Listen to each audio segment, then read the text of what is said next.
Today on Inside Pierce County, we're across the street from the County City Building at a place that is changing people's lives. Hi, Tom. Hello, welcome to the District Court Resource Center. What are all the services you provide here?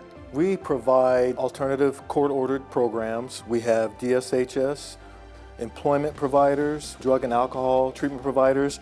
We have providers that can assist you with housing. So we want to provide just about everything that you would need to rebuild or redirect your life. I know this is so key in both kind of holding some people accountable, but giving them a path back to a better life. Is that the focus here? Absolutely. We definitely hold people accountable. We have court-ordered programs here, but we also have programs for anybody. Anybody that's in need can walk in and access the services. So everything in one place. One location.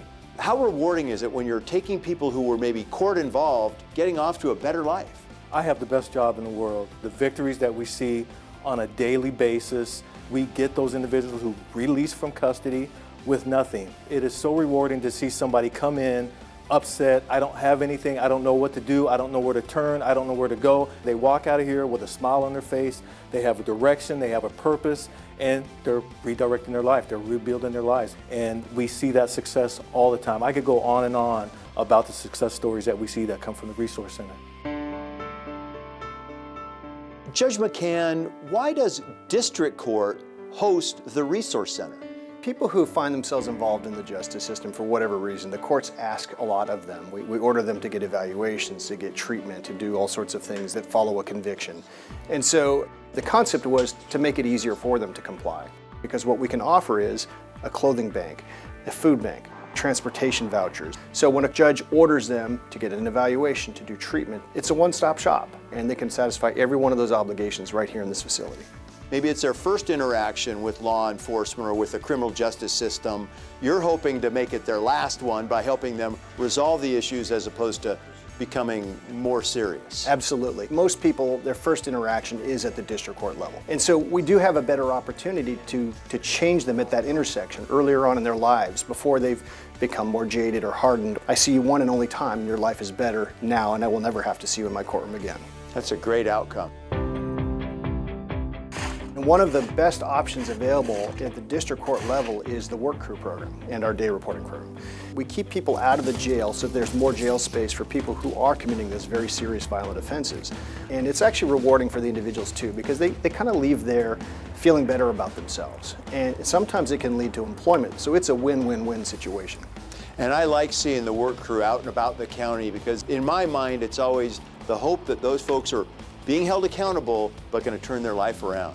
So Lee, I'm familiar with WorkSource as a big career fair helping people get jobs, but why is it specifically here at the Resource Center? When we can help people find jobs to help them build skills, build experience, so that way they can move on to other jobs. So it's impactful on the person, it's impactful on their family, it's impactful on society as well. So how do you work with the other services here at the Resource Center? One of the things I like about this place is they have a clothing bank here. And so people might even need just work boots. They might need some pants for an interview even. And so they have those kind of clothing options here to be able to serve that need. Sometimes we have to understand where they're coming from so that way we can serve their needs better and give them the proper education and workshops to be able to overcome those barriers that they're facing. Alexander, it's really nice to meet you. I was wondering if you could share a little bit about your story. Yeah, absolutely. I was sentenced to 30 days for day reporting, and I have a history of substance use, and so the judge put me in the Courage to Change program. It saved my life. I mean, I came in here and I was able to attain a license. I was able to work on my recovery. I was able to get in touch with peer navigation services, food assistance, and being a single mom. All these little things were instrumental to like who I am today and like being able to provide for me and my son. What do you do today? What's your job? So I actually work as a peer specialist in the Crisis Path Outreach for Multi-Care Greater Lakes.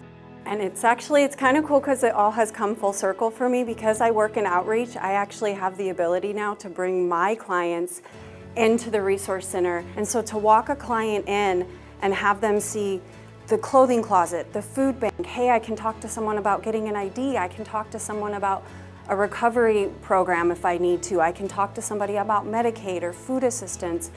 All of that in a one-stop shop, because sometimes that moment of clarity and that moment to get somebody those resources are so small, that window, and to be able to say, hey, I have it all for you right here.